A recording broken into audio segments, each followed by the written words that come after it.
Hello, all you beautiful women. So I've been priding myself on the fact that all the videos I've loaded so far are one-offs. And you're just getting off-the-cuff stuff. And I have tried to record this particular video about 5 times now, and I keep going too long. So obviously it's a topic I care a great deal about. But I'm going to try to make this much shorter, and hopefully it's just as sweet. So I live in a beautiful little community of about 10,000 people that is very, very eclectic and very inclusive. So it's a place that just seems to celebrate a lot of differences and really values when new people come into the community. There's always a way that you can contribute to what it is we're trying to do here, and that is create a loving community. Now, it doesn't mean it's perfect, doesn't mean there isn't all kinds of dissension and on different things, but overall it's a pretty great little spot to live. Now, the city did something in relation to Pride Week and Pride Month, and that was they painted all of the pedestrian walkways, the concrete or the roadway, in multiple colors to speak to the rainbow. That is the symbol for the queer community. Now, they're permanent installations, and there's a bigger picture in that it's not just about the queer community. It's about just being an inclusive community. We want all kinds of people to come here and find this their home. Now, alongside that, the Facebook community that the community participates in, it's our way of communicating with each other on just everyday things like whether we need a contractor and who would you recommend, and is there a bear walking down your street, and do you need to let people know that they might want to bring in their children and their dogs. So it's a practical way for us to connect with each other. So when the city did this thing with painting all of the walkways, the different colors, or the roadways, I mean, there was tons of discussion on how exciting this was, how much people appreciated what it is the city was doing in communicating and creating this inclusive community. All right. All this positive discussion was going on, and then a self-declared fundamentalist Christian got into the thread and basically told us we were all going to hell. Quoting Bible verses, getting a little dogmatic about the whole thing, and just saying that this was disgusting, that queer people were an abomination and we're all going to hell, and we had a part in it in being supportive. All right. That triggered some shit for me, because that's the house that I grew up in, and it wasn't fun. Very judgmental. Now, I came out at 38.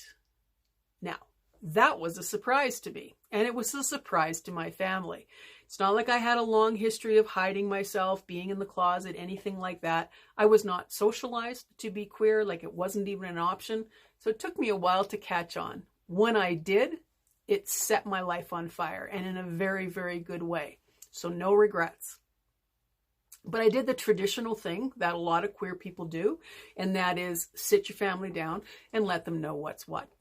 So I have a brother who's 13 years older than me. He's been more like a father to me than my own father was. We were super, super tight.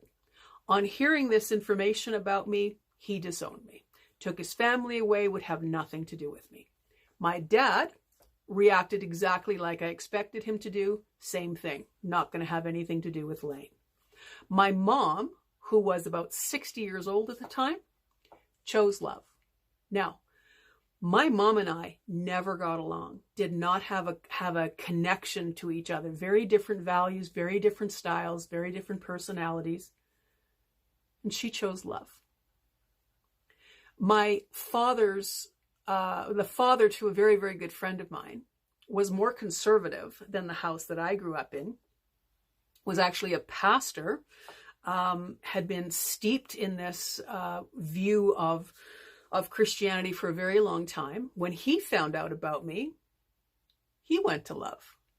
First time he saw me after this big announcement, he just grabbed me and hugged me, held me, big bear of a man. Just what a wonderful, wonderful response to my news.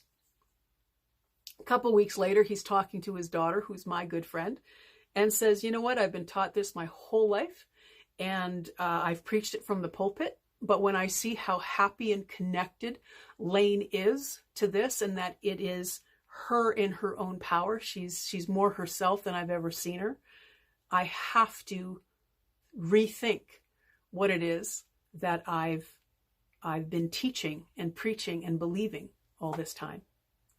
So all I want to say right now is to all of you who know people who are struggling with this, who are in uncomfortable situations when it comes to coming out, or if there are people that you know who are struggling with accepting people for who they are, show them this.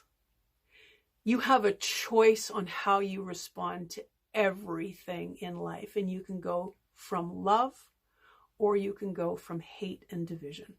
And I just want to encourage you in this symbolic time right now to choose love over whatever it is that is keeping you separated from people who are different than you in some ways.